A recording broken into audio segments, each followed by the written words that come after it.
Good morning dear students. So lecture को continue करते हुए हम इंपॉर्टेंट डेफिनेशंस कर रहे थे। तो सबसे पहले हम डिस्कस करते हैं अब इसमें कंटिन्यूटी में कोऑर्डिनेशन स्फीयर जो है वो क्या होता है। अब कोऑर्डिनेशन स्फीयर नाम से आपको पता चला स्फीयर मतलब कोई एक एरिया होगा। तो ये बोलता है कि ऐसा एरिया जो आपके पास जो है, जैसे मान लो आपके पास ये कोई कॉम्प्लेक्स है FECN6, ठीक है, और इसको मैंने लगा दिया K4। तो अभी ये बोलता है कि जो कॉम्प्लेक्स पार्ट वाला जो एरिया होता है हम उसको क्या बोल देते हैं, कोऑर्डिनेशन स्फीयर बोल देते हैं। ठीक है, लास्ट टाइम मैंने आपको कोऑर्डिनेशन एंटिटी की डेफिनेशन जो है वो बताई थी कि कोऑर्डिनेशन एंटिटी क्या होती है। कोऑर्डिनेशन एंटिटी होती है जिसमें सेंट्रल मेटल एटम और नंबर ऑफ लिगेंड जो जुड़े होते हैं और वो स्क्वायर ब्रैकेट में इनक्लोज्ड होते हैं, उसको हम बोलते हैं कोऑर्डिनेशन एंटिटी। जो कोऑर्डिनेशन एंटिटी जो है वो जो एरिया ऑक्युपाई करती है, जो स्पेस ये ऑक्युपाई कर देती है, उसी को मैं किसका नाम दे देता हूँ, कोऑर्डिनेशन स्फीयर का नाम दे देता हूँ। किसका नाम दे देता हूँ, कोऑर्डिनेशन स्फीयर का नाम दे देता हूँ। ठीक है, और यहाँ पे जो ये बाहर आयन प्रेजेंट होते हैं इनको बोला जाता है काउंटर आयन बोला जाता है। क्या बोला जाता है, काउंटर आयन जो है वो इनको बोला जाता है। अब ये काउंटर आयन जो होते हैं ये क्या कर सकते हैं, आयोनाइज कर सकते हैं, लेकिन ये जो अंदर वाले आयन्स होते हैं ये आयोनाइज नहीं कर सकते। फॉर एग्जाम्पल ये टूटेगा तो इस तरीके से टूटेगा कि यहाँ पे ये K4 है तो 4K पॉजिटिव आयन प्लस मेरे पास जो है वो FeCN6 और ये मेरे पास क्या बन जाएगा, ये 4 नेगेटिव जो है वो इस तरीके से जो है ये बन जाएगा। ठीक है, तो जो आयोनाइजेशन स्फीयर होता है उसमें आयनिक बॉन्डिंग की वजह से ये वाला जो बाहर वाला जो पार्ट होता है, जो एटम्स या जो आयन्स यहाँ पे जुड़े होते हैं उनको क्या बोल देते हैं, काउंटर आयन। तो ये K4 है यहाँ पे, तो ये इसको आयोनाइजेशन स्फीयर बोलेंगे और ये अंदर वाले को हम क्या बोल देंगे, कोऑर्डिनेशन स्फीयर जो है वो बोल देंगे। ठीक है, तो सिंपल सी बात है, वो आपको देख के पता चल जाएगा। आपको जितने भी कोऑर्डिनेशन कंपाउंड दिए होते हैं तो आपको देख के पता चल जाता है कि वो कोऑर्डिनेशन स्फीयर और ये आयोनाइजेशन स्फीयर है। अभी जरूरी नहीं है कि आयोनाइजेशन स्फीयर इधर हो, आयोनाइजेशन स्फीयर इधर बाहर भी हो सकता है। तो मतलब चाहे वो लेफ्ट में हो चाहे वो राइट में हो, स्क्वायर ब्रैकेट के अगर वहाँ पे एटम्स दिए होंगे तो वो किस में आएंगे, आयोनाइजेशन स्फीयर में आएंगे। और हमेशा याद रखना आयोनाइजेशन स्फीयर में आयन्स क्या कर जाते हैं, आयोनाइज कर जाते हैं, लेकिन ये अंदर वाले आयन आयोनाइजेशन नहीं करते, आयोनाइज नहीं करेंगे, इनको एज इट इज ही आप ऐसे लिखोगे। ठीक है, तो यही मैंने यहाँ पे आपको एक्सप्लेन किया हुआ है। अब ये बोलता है कि the space enclosing the coordination entity within the square bracket is known as coordination sphere. ठीक है, the central atom ion and the ligands attached to it are enclosed in a square bracket are collectively called as coordination sphere. The atom ions और molecules within the coordination sphere are not ionizable.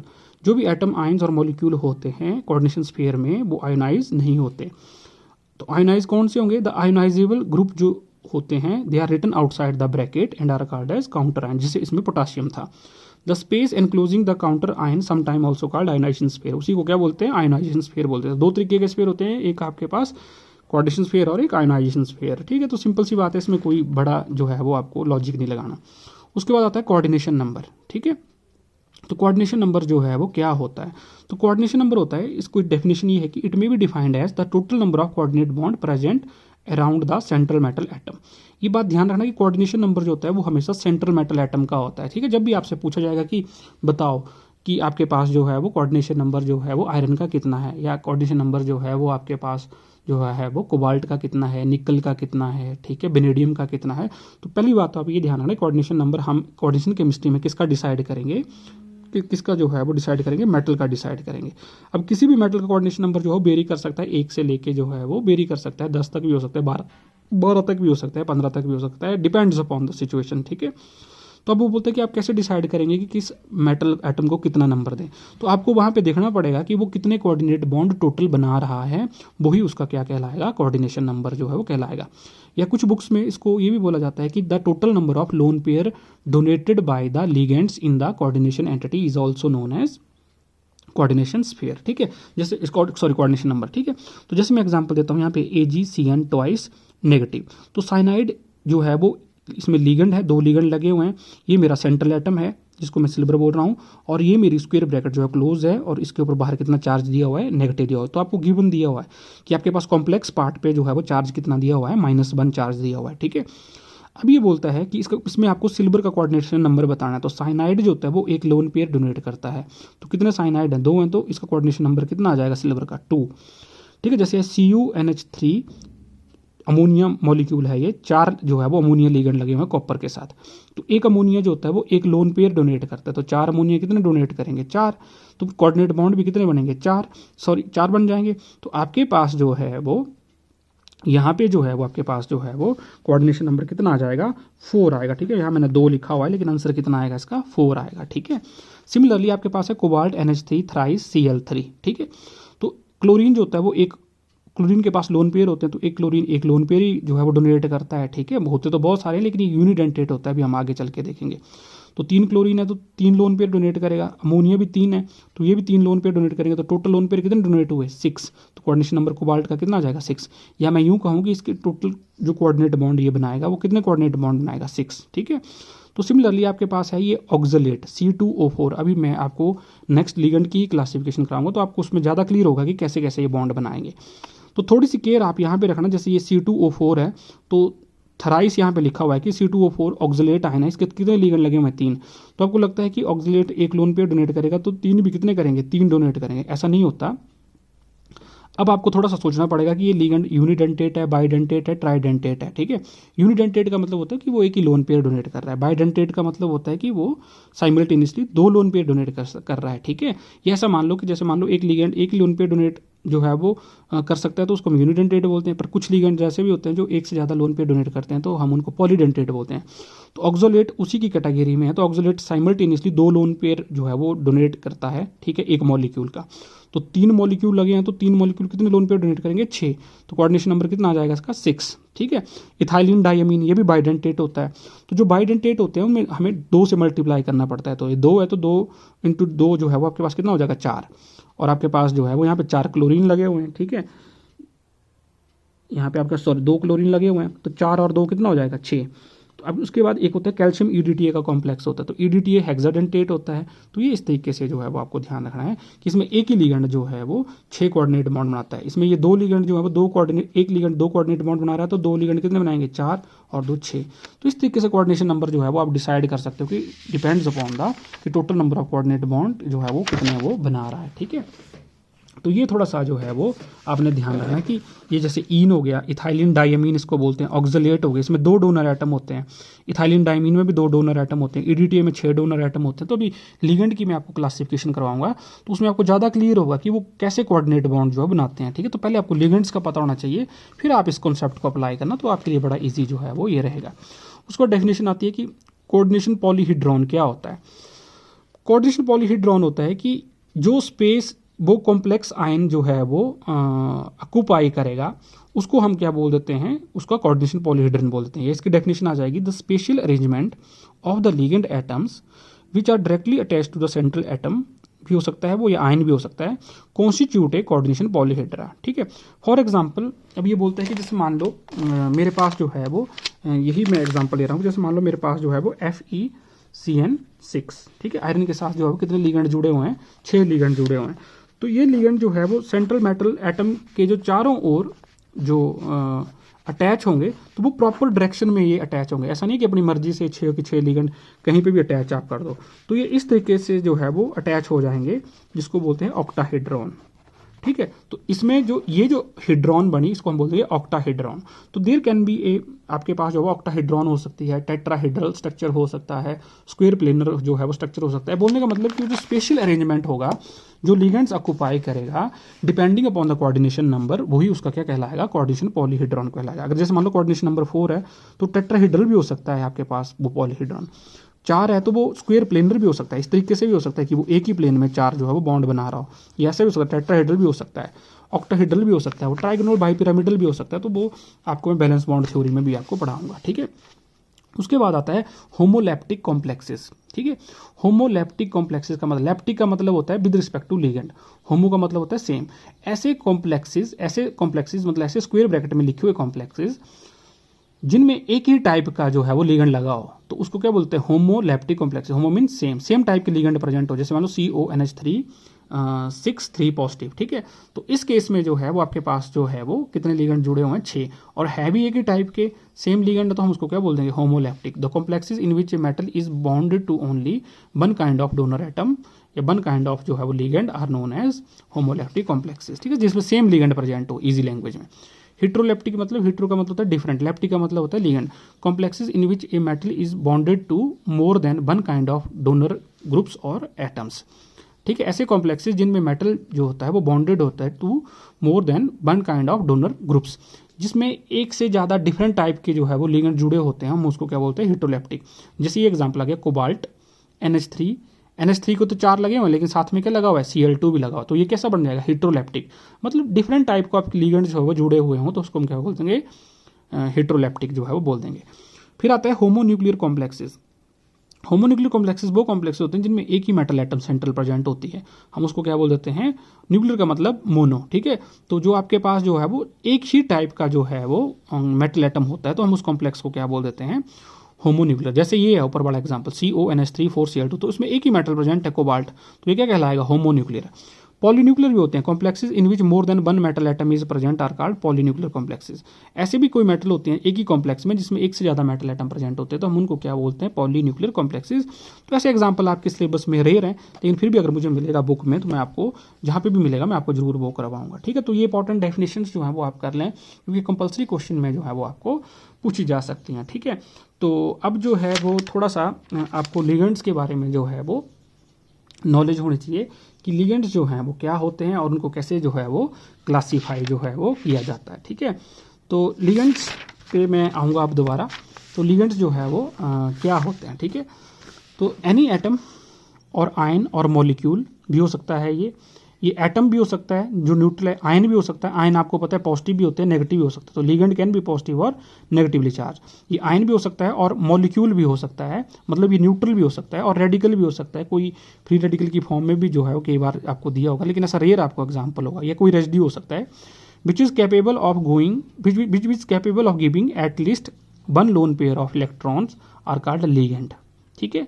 जो आपके पास जो है वो एक electron pair जो है वो दे दे वो क्या कहलाएगा, लिगेंड कहलाएगा। लिगेंड कैन भी पॉजिटिवली नेगेटिवली और मे बी न्यूट्रल, ठीक है। तो वो कई तरीके के जो है वो आपके पास जो है वो हो सकते हैं, ठीक है। तो सबसे पहले जो है वो मैं लिगेंड को जो है वो क्लासीफाई करूँगा कि लिगेंड को जो है वो कैसे क्लासीफाई किया जाएगा, ठीक है। तो ये थोड़ा सा मैंने शायद कहीं आपको आगे भी जो है वो बताया था कि कैसे जो है वो उसको हम क्लासीफाई करेंगे, ठीक है। तो यहाँ पे मैंने थोड़ा सा ऐसे आपको बनाया था कि दीज आर द एटम और the groups of atom which can donate the electron pair to central metal atom, ठीक है, on the basis of charge neutral positive negative, ठीक है, ऐसे हम क्लासीफाई करेंगे। On the basis of charge neutral भी हो सकते हैं, पॉजिटिव हो सकते हैं, नेगेटिव भी हो सकते हैं। On the basis of denticity, अब डेंटिसिटी क्या होती है, डेंटिसिटी होती है कि वो लिगेंड जो है वो कितने लोन पेयर जो है सेंट्रल मेटल एटम को डोनेट कर रहा है। अगर वो एक डोनेट कर रहा है तो मोनोडेंटेट, अगर वो एक ही लिगेंड जो है वो 2 लोन पेयर डोनेट कर रहा है सेंट्रल मेटल एटम को तो बाइडेंटेट, अगर वो 3 लोन पेयर डोनेट कर रहा है तो ट्राइडेंटेट, 4 कर रहा है तो टेट्राडेंटेट, 5 कर रहा है तो पेंटाडेंटेट, 6 कर रहा है तो हेक्साडेंटेट, ठीक है। तो इसी तरीके से जो है वो फ्लेक्सीडेंटेट लिगेंड भी होते हैं, इसी तरीके से एम्पीडेंटेट लिगेंड भी होते हैं, इसी तरीके से जो है वो चिलेटिंग लिगेंड भी जो है वो होते हैं, ठीक है। तो ये जो है वो आपको क्लासिफिकेशन में जो है वो अभी करना है और ये बहुत इंपॉर्टेंट पार्ट है, ठीक है। अब हमारा टारगेट क्या है कि हम ये क्यों पढ़ेंगे classification of ligand. Classification of ligand इसीलिए पढ़ी जाएगी क्योंकि आपको जो है जो क्वेश्चन आएगा वहाँ पे वो आपको यहाँ से ये नहीं आएगा कि आप लिगेंड की क्लासिफिकेशन करो, आपको क्वेश्चन आएगा कि जैसे इस तरीके से जो है वो आपको क्वेश्चन पूछेगा K4Fe, ठीक है, CN6, आपको इसका IUPAC नाम बताना है। तो IUPAC नाम जब आप इसका जो है वो नोमेनक्लेचर, एक क्वेश्चन आपको पक्का आएगा IUPAC नेम का कि आपको जो है उस तरीके से वो 1 है ना 2 3 4 कॉम्प्लेक्सेस जो है वो दे देगा हाफ मार्क्स के कि इनका IUPAC नेम लिखो, तो वो उसमें आपको स्कोरिंग क्वेश्चन है तो आपको जो है वो थोड़ा कॉन्फिडेंस हो जाएगा जब आप इसका नोमेनक्लेचर जो है वो सीख जाओगे। तो नोमेनक्लेचर सीखने के लिए देयर आर सम रूल्स हैं, लेकिन सबसे पहले आपको उस लिगेंड का नाम क्या होता है, उस लिगेंड को कैसे प्रोनाउंस करेंगे, तो वो जानने के लिए पहले आपको लिगेंड की क्लासिफिकेशन देखनी पड़ेगी कि उस लिगेंड पे कितना चार्ज जो है वो होता है, ठीक है, या क्या उसका जो है वो रोल रहेगा। तो सबसे पहले आप इसकी क्लासिफिकेशन को समझें, ठीक है। तो on the basis of charge जो है वो लिगेंड 3 टाइप्स के होते हैं, या तो पॉजिटिवली चार्ज होंगे या न्यूट्रल होंगे या आपके पास नेगेटिवली चार्ज होंगे। तो जो भी आपके पास पॉजिटिवली चार्ज लिगेंड होते हैं उनके नाम के एंड में हम लगा देते हैं IUM, EM, क्या लगा देते हैं EM, मतलब their name ends with IUM, EM, ठीक है। जैसे मैं आपको एग्जांपल देता हूँ, ये एग्जांपल है हाइड्राजीन का, किसका एग्जांपल है, हाइड्राजीन NH2NH2, तो मैंने इसको ओपन करके लिखा NH2NH2, तो इस नाइट्रोजन के ऊपर भी लोन पेयर है, इस नाइट्रोजन के ऊपर भी लोन पेयर है, ठीक है। तो ये लिगेंड एक्ट कर सकता है क्योंकि इसके पास क्या है, लोन पेयर है। लेकिन अब ये बोलता है कि मान लो इस नाइट्रोजन के ऊपर पॉजिटिव चार्ज हो, मतलब क्या आ गया इसके ऊपर पॉजिटिव चार्ज, इसने इसके साथ एक हाइड्रोजन एडिशनल जुड़ गया हुआ है, NH2 NH3 पॉजिटिव। तो हाइड्राजीन था इसका ओरिजिनल नेम, तो ये क्या बन जाएगा, हाइड्राजीनियम। क्या बन जाएगा ये, हाइड्राजीनियम। हाइड्राजीन से क्या बन गया, हाइड्राजीनियम। नाइट्रोजन के ऊपर चार्ज क्या आ गया, पॉजिटिव चार्ज आ गया, क्योंकि it can still act as a ligand, क्योंकि इस नाइट्रोजन के ऊपर क्या है, एक लोन पेयर तो है, तो ये तो डोनेट हो सकता है, ठीक है।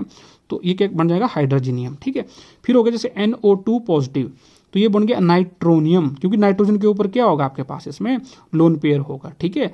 फिर होगा आपके पास NO पॉजिटिव, तो ये बन जाएगा नाइट्रोसोनियम। क्या बन जाएगा ये, नाइट्रोसोनियम। तो ये आपको याद रखना है भाई, ये आपको क्रैम करने हैं, चाहे आप इसका टेबल बनाओ, जैसे मर्जी जो है वो आप करो, आपको ये प्रैक्टिस करनी ही पड़ेगी, ठीक है।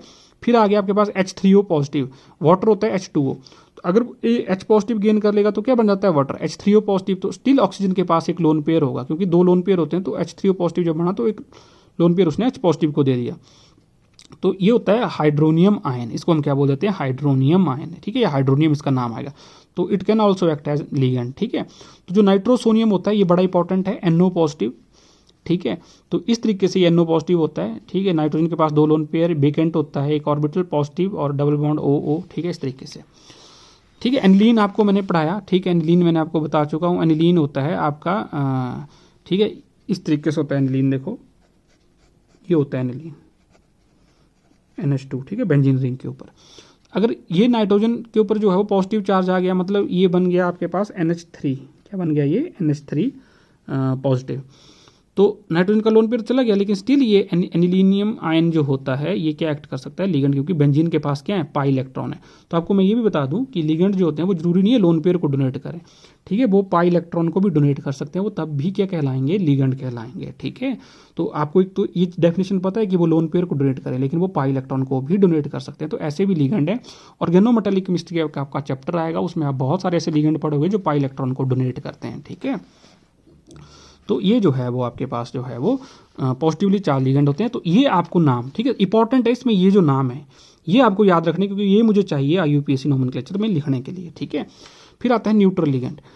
अब न्यूट्रल लिगेंड क्या होते हैं, दे आर नेम्ड SH, ठीक है। उनको हम SH ही लिख देते हैं, कि मतलब जो उनका नाम होता है वही हम जो है वो लिख देते हैं, कुछ को छोड़ के, कि जो एक्सेप्शंस हम रहेंगी। तो न्यूट्रल लिगेंड कौन से लिगेंड होते हैं, जिनके ऊपर कोई चार्ज प्रेजेंट नहीं होता है। ये जो ऊपर वाले लिगेंड थे पॉजिटिवली चार्ज, इनके ऊपर क्या चार्ज प्रेजेंट होगा, पॉजिटिव चार्ज प्रेजेंट होगा।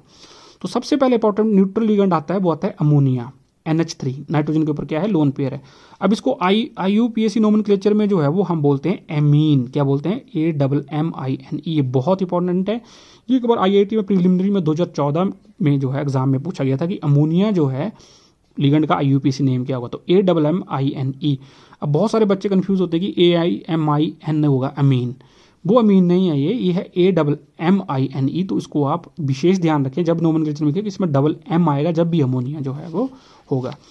वाटर है H2O, तो इसको हम बोलते हैं एक्वा, ठीक है। एक्वा आपने सुना ही हुआ है कि वाटर के लिए यूज होता है मैक्सिमम टाइम। फिर होता है पिरिडीन, C5H5N, इस तरीके से लोन पेयर। तो पिरिडीन ये होता है आपके पास, ये बेंजीन रिंग की तरह स्ट्रक्चर होता है, 3 पाई बॉन्ड होते हैं। यहाँ नहीं है पाई बॉन्ड, ये वाला बीच वाला नहीं है, ये पाई बॉन्ड, ये पाई बॉन्ड, ये 3 पाई बॉन्ड, और ये नाइट्रोजन। तो नाइट्रोजन के ऊपर जो है वो आपको पता है कि एक लोन पेयर जो है वो प्रेजेंट होता है, तो वो डोनेट हो सकता है। ये इसकी कंजुगेशन में तो 3 पाई बॉन्ड है, एक पाई बॉन्ड, एक पाई बॉन्ड, ये आपस की कंजुगेशन कर रहे हैं, लेकिन ये लोन पेयर कंजुगेशन में नहीं होता, तो इट कैन बी डोनेटेड। तो ये बन जाता है पिरिडीन, C5H5N। और पिरिडीन को हम शॉर्ट फॉर्म में लिखते हैं PY, ठीक है। तो ये ध्यान रखना कि जब भी आप कॉम्प्लेक्स जो है वो उसको लिख रहे होते हैं तो PY स्टैंड्स फॉर पिरिडीन, ठीक है। आपको ये शॉर्ट हैंड भी आपको याद रखना है कि आपके पास इसका क्या जो है वो आंसर होगा। PH3 फास्फोरस के ऊपर जो है वो एक लोन पेयर है, इसको बोलते हैं फॉस्फीन। क्या बोलते हैं इसको, फॉस्फीन लिगेंड। अगर इस H को हटा के मैंने 3 इथाइल ग्रुप लगा दिए, C2H5, ये होता है इथाइल। तो H को हटा के मैंने रिप्लेस कर दिया तो ये बन जाएगा ट्राई इथाइल फॉस्फीन, नाम तो वही रहेगा उसका ओरिजिनल। अगर यहाँ मैं मिथाइल लगा देता, CH3 लगा देता थ्राइस, तो वो बन जाता ट्राई मिथाइल फॉस्फीन बन जाता, ठीक है। फिर है आपके पास PC6H5 थ्राइस, ये फिनाइल ग्रुप, ठीक है। तो ये बन जाएगा ट्राई फिनाइल फॉस्फीन। तो ट्राई फिनाइल फॉस्फीन कहाँ यूज हुआ था, ब्रिटिक रिएक्शन में जो है वो इसका यूज होता है, ठीक है, ऑर्गेनिक केमिस्ट्री में, ठीक है। जब कार्बोनाइल कंपाउंड जो है वो हम पढ़ते हैं तो इसका जो है वो यूज होता है PC6H5 थ्राइस। फिर है कार्बोनाइल CO, ये ध्यान रखना, ये कोबाल्ट नहीं है, ये कार्बन मोनोऑक्साइड। तो कार्बन मोनोऑक्साइड भी जो है वो एक न्यूट्रल लिगेंड का एग्जाम्पल है, ये बहुत स्ट्रॉन्ग लिगेंड होता है। तो ऐसा जरूरी नहीं है कि लिगेंड न्यूट्रल है और नेगेटिवली चार्ज है तो जो नेगेटिवली चार्ज होगा वो ज़्यादा स्ट्रांग होगा नहीं, या पॉजिटिवली चार्ज हो ज़्यादा स्ट्रांग होगा। वो डिपेंड करता है कि लिगेंड की स्ट्रेंथ जो है वो कैसे देखेंगे, और वो आगे आपको क्रिस्टल फ्लूइड थ्योरी में भी आपको मैं थोड़ा समझाऊंगा कि कौन सा लिगेंड जो है वो स्ट्रांग होता है। तो आपको तो जनरली आपने ऐसे याद रखना है, कार्बोनाइल जो है वो स्ट्रॉन्ग लिगेंड होता है, उसको बोलते हैं कार्बोनिल, कार्बन मोनोऑक्साइड इसका नाम है, ठीक है। तो ये नाइट्रोजन ऑक्साइड है, इसको बोलते हैं नाइट्रोसिल। तो इनका नाम थोड़ा हट के देखो, इनको वैसे नहीं मैंने बोला जैसे इनके मैंने नाम कर दिए देख के, तो ये बन जाएगा कार्बोनाइल, ये बन जाएगा नाइट्रोसाइल, ठीक है। फिर आता है आपके पास इथाइलिन डाइअमीन, ठीक है, CH2 CH2 NH2 NH2, ठीक है। तो ये जो है वो आपके पास जो है वो बड़ा इंपॉर्टेंट लिगेंड है, ये आपको कोऑर्डिनेशन केमिस्ट्री में बहुत ज़्यादा तंग करेगा, तंग इन द सेंस कि बहुत ज़्यादा रिपीट करेगा ये। तो इथाइलिन डाइअमीन का फार्मूला क्या होता है, ठीक है, CH2 इसको बोलते हैं इथाइलिन, और यहाँ पे NH2 तो 2 लोन पेयर लग गए, एक लोन पेयर इधर एक लोन पेयर, तो उसमें कितने डोनर एटम है, 2 डोनर एटम है। तो ये एक भी डोनेट कर सकता है, एक नाइट्रोजन के थ्रू भी डोनेट कर सकता है, या दोनों नाइट्रोजन के थ्रू भी जो है वो सेंट्रल मेटल को डोनेट कर सकता है। तो मतलब ये यूनिडेंटेट भी है और बाइडेंटेट भी। यूनिडेंटेट मतलब वो एक लोन पेयर डोनेट करेगा, और बाइडेंटेट मतलब वो साइमल्टेनियसली 2 लोन पेयर भी डोनेट कर सकता है, ठीक है। और इसकी शॉर्ट एंड नोटेशन है वो होती है स्मॉल EN। ध्यान रखना जब भी स्मॉल EN होगा तो वो होगा इथाइलिन डाइअमीन, ठीक है। और इसमें आप ये ध्यान रखना कि जब भी इथाइलिन डाइअमीन को आप लिखोगे तो it does not have double M, it is an organic ligand है ये। इसको सिंपली हम क्या बोल देंगे, इथाइलिन डाइमीन। इसमें डबल M मत लगाना, डबल M लगेगा अमोनिया के केस में एमीन, ठीक है। तो ये प्रिकॉशन आपने ध्यान रखनी है। फिर आपके पास जो होता है वो ऐसे भी होते हैं फिनेंथ्रोलिन, ठीक है, ये भी लिगेंड है ऑर्गेनिक, 2,2- बाइपिरिडिल ये है, ठीक है। फिर जो है वो आपको डाइन ट्राइन में क्या डिफरेंस होगा ये भी मैं आपको आगे चल के बताऊंगा। अच्छा, फिर न्यूट्रल लिगेंड में आएगा O2 अगर आपको ब्रैकेट में दिया होगा स्क्वायर ब्रैकेट में, तो O2 का मतलब होता है डाई ऑक्सीजन। इसको आप कैसे लिखेंगे, डाई ऑक्सीजन। N2 को कैसे लिखेंगे, डाई नाइट्रोजन। तो organic ligands are given their name, हम उनको वही नाम देते हैं, जैसे मिथाइल इथाइल प्रोपाइल, तो उनको वही नाम देंगे। जैसे इथीन है CH2 डबल बॉन्ड CH2, तो ये पाई इलेक्ट्रॉन को डोनेट कर सकता है, सिग्मा है और एक पाई है, तो पाई में 2 इलेक्ट्रॉन होते हैं, तो ये पाई इलेक्ट्रॉन को डोनेट कर सकता है सेंट्रल मेटल एटम को। तो ये बन जाएगा इथाइलिन, हम इसको क्या बोल देंगे, इथाइलिन, C2H4। ये भी ध्यान रखना C2H4, ठीक है। एक आएगा आपको जीसी सॉल्ट, ठीक है, ऑर्गेनोमेटालिक कंपाउंड में, तो उसमें ये प्रेजेंट होता है C2H4, ठीक है, इथाइलिन। तो ये जो है वो आपको ध्यान रखना है कि कैसे जो है वो आपके पास जो है वो न्यूट्रल लिगेंड्स में जो है वो आपके पास जो है उनका नाम कैसे लिखा जाएगा। फिर आता है जी आपके पास थर्ड कैटेगरी आती है डिपेंडिंग अपॉन द चार्जेस, कि वो नेगेटिवली चार्ज हो, एनायनिक लिगेंड हो, ठीक है। तो ऐसे लिगेंड जिनके ऊपर जो है वो नेगेटिव चार्ज प्रेजेंट होता है वो आपको मैंने यहाँ पे बताऊंगा। तो ऐसा जरूरी नहीं है कि जब आपको कॉम्प्लेक्स आयन दिया होगा तो वहाँ पे आपको चार्ज दिया होगा, वो आपको वहाँ पे पहचानना है कि ये कैटायनिक है, न्यूट्रल है या एनायनिक है। तो पहले आपको ये याद करने हैं, ठीक है। तो आपको ये थोड़ा सा काम है, आप इसको जो है वो अर्ली मॉर्निंग या कभी भी जो है वो आप इनको रिवाइज करो, लिख के रिवाइज करना, क्योंकि इसके बाद आपको टाइम नहीं मिलेगा कोऑर्डिनेशन केमिस्ट्री को पक्का करने के लिए। तो यही टाइम है आपके पास जो है कि अभी इसको लॉक कर देना है आपने, यहीं से लिगेंड पढ़ के फिर आप साथ साथ जो है वो उसका नॉमेनक्लेचर जो है वो कर पाओगे, ठीक है। तो नेगेटिवली चार्ज जो लिगेंड होते हैं उनका जो नोमेनक्लेचर किया जाता है, जैसे मान लो अगर किसी लिगेंड के नाम में है आइड तो वो बन जाएगा आइडो, अगर किसी लिगेंड के नाम में है ITE तो वो बन जाएगा ITO, अगर किसी लिगेंड के नाम में है एट तो वो बन जाएगा एटो, ठीक है। तो their name ends with the special ending जो है वो O से, वो तीनों में क्या हो रहा है O से जो है वो एंड हो रहा है, ठीक है। ध्यान रखना, आइड का बन जाएगा आइडो, आइट का बन जाएगा आइटो, एट का बन जाएगा एटो, ठीक है। तो जैसे Cl नेगेटिव ये है क्लोराइड, तो क्लोराइड का क्या बन जाएगा, क्लोरिडो। F नेगेटिव का क्या बन जाएगा, फ्लोरिडो। ब्रोमाइड का क्या बन जाएगा, ब्रोमिडो। आयोडाइड का क्या बन जाएगा, आयोडिडो। साइनाइड का क्या बन जाएगा, पहले बोलते थे इसको सियानो, लेकिन साइनाइड है IDE तो उसको क्या बोलेंगे, सियानिडो। एसीटेट इसका बन जाएगा एसीटेटो। OH नेगेटिव हाइड्रोक्साइड इसका बन जाएगा हाइड्रोक्सीडो। H नेगेटिव या हाइड्रोजन भी प्रेजेंट होगा, H नेगेटिव होगा तो हम उसको क्या बोलेंगे, हाइड्रिडो। तो अगर आपको न्यूट्रल H भी दिया होगा, जैसे आपको कई बार जो है वो H लिखा होता है तो उसको हाइड्रिडो ही ट्रीट करना है वहाँ पे जब आपको कॉम्प्लेक्स में जो है वो दिया होगा। H2 नेगेटिव सल्फिडो, सल्फाइड आयन है। SO4 नेगेटिव होता है सल्फेट, सल्फेट से बन जाएगा सल्फेटो। SO3 नेगेटिव ये होता है सल्फाइट, ये है सल्फेट और ये है सल्फाइट, तो बन जाएगा सल्फाइटो। फिर है कार्बोनेट CO3 नेगेटिव तो बन जाएगा कार्बोनेटो। फिर है आपके पास HS नेगेटिव तो ये बन जाएगा थायोसल्फिडो, इसको बोलते हैं थायोसल्फाइड आयन, या कुछ बुक्स में इसको मरकैप्टो भी बोला जाता है, आप कोई भी यूज़ कर सकते हैं। थायोसल्फिडो भी जो है वो इसका नाम है, ठीक है। फिर आपके पास आता है NO3 नेगेटिव नाइट्रेटो। फिर है NO2 नेगेटिव। अच्छा, पुरानी बुक्स में ये जो NO2 नेगेटिव था इसको बोला जाता है नाइट्रो, ठीक है। हो सकता है आपकी मॉडर्न की बुक में या दिनेश की बुक में NO2 नेगेटिव को क्या बोला हो, नाइट्रो बोला हो। लेकिन लेटेस्ट IUPAC नोमेनक्लेचर के अकॉर्डिंग NO2 नेगेटिव को क्या बोलेंगे, नाइट्राइटो। क्या बोलेंगे, NITRITO।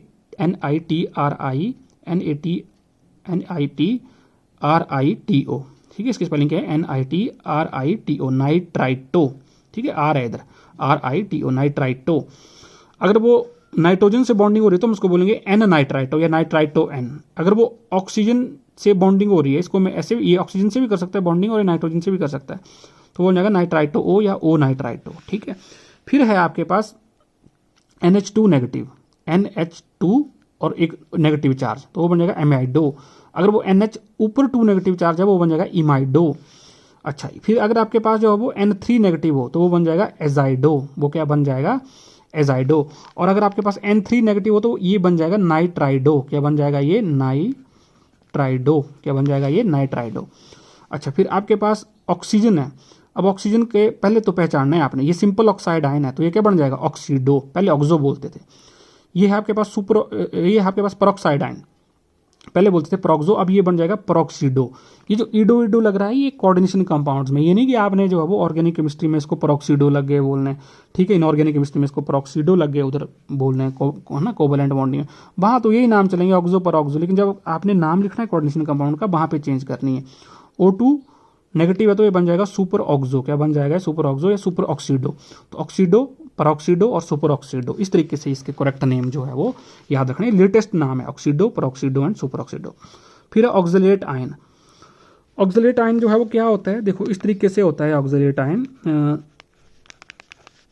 ठीक है, ऑक्सैलिक एसिड से जो है वो ये बना हुआ है ऐसे। ठीक है, यहाँ होता है COOH। तो OH चला जाएगा तो ये ऑक्सलेटो बन जाएगा। ठीक है, C2O4 2 नेगेटिव, इसके ऊपर कितना चार्ज होता है, 2 नेगेटिव, ऑक्सलेटो। थायोसल्फेटो, ये तो होता है थायोसल्फाइट आयन। फिर SCN नेगेटिव, अगर वो सल्फर से डोनेट कर रहा है तो थायोसाइनाइट होता है, उसको बोलते हैं थायोसानेटो। ठीक है, अगर ये NCS नेगेटिव होगा तो बन जाएगा आइसोथायोसियानो। ठीक है, सियानेटो, मेरे को डाउट लग रहा है इसमें, ये होना चाहिए था थायोसाइनाइड आयन है तो ये होना चाहिए थायोसियानिडो होना चाहिए, थायोसियानिडो और ये आइसोथायोसियानिडो। ठीक है, इसको चेक कर लेना, SCN नेगेटिव और NCS नेगेटिव को, ये होना चाहिए थायोसियानिडो और ये आपके पास होना चाहिए आइसोथायोसियानिडो। ठीक है, इसको बता भी दूंगा आपको, ठीक है, कमेंट सेक्शन में। उसके बाद जो है वो डिस्क्रिप्शन में मैं इसको ऐड कर दूंगा SCN और दोबारा। ठीक है, जब आप अपलोड करूँ तो आप इसके डिस्क्रिप्शन चेक कर लेना। ठीक है, फिर आता है आपके पास एसिटाइल एसीटोनेट। ठीक है, तो एसिटाइल एसीटोनेट तो AC करके जो है वो एक आपका लिगेंड आता है कि आपको AC करके लिखा होता है तो ये शॉर्ट हैंड फॉर्म होती है, तो इसको बोलते हैं एसिटाइल एसीटोनेटो। क्या बोलेंगे, AC थे एसिटाइल और AC से क्या बन जाएगा, एसीटोनेटो। होता क्या है ये लिगेंड, देखो पहले तो आपको पता होना चाहिए कि एसिटाइल एसीटोन क्या होता है। ये ग्रुप होता है एसिटाइल और ये होता है acetone, CH3 C double bond हो CH3। लेकिन यहाँ से जब एक और रेसिड्यू जोड़ूंगा एसिटाइल वाला तो एक H हट जाएगा तो क्या बन जाएगा, CH3 C डबल बॉन्ड हो CH2 C डबल बॉन्ड हो CH3। ये बड़ा हाइड्रोजन एसिडिक होता है तो उसको जनरली रिमूव कर देते हैं हम, तो यहाँ CH नेगेटिव आ जाएगा। ये रेजोनेंस शो करता है कि ये नेगेटिव इधर आ गया, ये पाई बॉन्ड ऊपर मूव कर गया। तो जैसे रेजोनेंस शो करेगा तो इसका रेजोनेटिंग स्ट्रक्चर बन जाएगा। यहाँ पे डबल बॉन्ड है, ठीक है, यहाँ डबल बॉन्ड आ गया और ये नेगेटिव ऊपर मूव करे, तो 2 डोनर एटम हो गए, एक ये वाला न्यूट्रल ऑक्सीजन और ये O नेगेटिव वाला। ठीक है, तो ये जो मेरे पास ये रेजिड्यू बना, ये लिगेंड बना, ये बाइडेंटेट होता है, ये इस ऑक्सीजन से और इस ऑक्सीजन से डोनेट कर सकता है, तो उसको बोलते हैं AC करके बोलते हैं। क्या बोलते हैं, AC करके। तो ये बन जाएगा आपका एसिटाइल एसीटोनेट बन जाएगा, या इसको बोलेंगे IUPAC नेम में एसिटाइल एसीटोनेटो। तो कभी भी आपके पास AC करके आता है तो हम उसको क्या बोलते हैं, एसिटाइल एसीटोनेटो। और इसके ऊपर कितना चार्ज होता है, -1 चार्ज होता है ये वाला ऑक्सीजन के ऊपर। अगर 2 AC जुड़े होंगे तो टोटल चार्ज कितना हो जाएगा लिगेंड पे, -2 हो जाएगा। ठीक है, तो charge is -1 since it is a negative, it is named as acetyl acetonato. फिर आता है आपका ग्लाइसिनेट आयन। तो पहले तो आपको ग्लाइसिन का पता होना चाहिए कि ग्लाइसिन क्या होती है, ये अमाइनो एसिटिक एसिड होता है इस तरीके से, CH2 NH2 COOH। तो ये जब आपके पास जो है वो H पॉजिटिव जो है वो यहाँ से निकल जाएगा तो आपके पास ये बन जाएगा NH2 CH2 COO नेगेटिव। ये नाइट्रोजन से भी डोनेट कर सकता है और इस कार्बोक्सिलिक ग्रुप से भी डोनेट कर सकता है, तो ये बन जाता है ग्लाइसिनेट आयन। इसको क्या बोल देते हैं हम, ग्लाइसिनेट आयन। ये भी बाइडेंटेट लिगेंड जो है वो एक्ट कर सकता है, या ठीक है यूनिडेंटेट भी कर सकता है। ठीक है, अभी हम डेंटिसिटी के बेसिस पे भी करेंगे। तो ये जो ग्लाइसिनेट आयन होता है it also carry negative charge, तो हम इसको बोलते हैं ग्लाइसिनेटो, -1 चार्ज होता है। उसकी शॉर्ट हैंड नोटेशन होती है GLY। क्या होती है, GLY। एक होता है आपके पास DMG करके कॉम्प्लेक्स आता है, इसको बोलते हैं लिगेंड आता है डाई मिथाइल ग्लाइऑक्साइम। ठीक है, तो डाई मिथाइल ग्लाइऑक्साइम बेसिकली क्या होता है, ये ऑक्साइम लिंकेज होती है। ठीक है, इस तरीके से डबल बॉन्ड ONOH। ठीक है, तो ये जो है वो इस तरीके से डाई मिथाइल ये ग्लाइऑक्साइम क्या बनाइए, डाई मिथाइल ग्लाइऑक्सल से बनता है ग्लाइऑक्साइम, डाई मिथाइल ग्लाइऑक्साइम। अगर ये एक हाइड्रोजन हटा के यहाँ नेगेटिव चार्ज आ जाएगा तो मैं इसको बोल दूंगा डाई मिथाइल ग्लाइऑक्सीमेट आयन। क्या बोलूंगा, डाई मिथाइल ग्लाइऑक्सीमेट आयन, ये जो मैंने ऊपर लिखा हुआ। तो ये डाई मिथाइल ग्लाइऑक्सीमेट आयन, इसकी शॉर्ट हैंड नोटेशन है DMG। ठीक है, चाहे स्मॉल में लिखो चाहे कैपिटल में लिखो।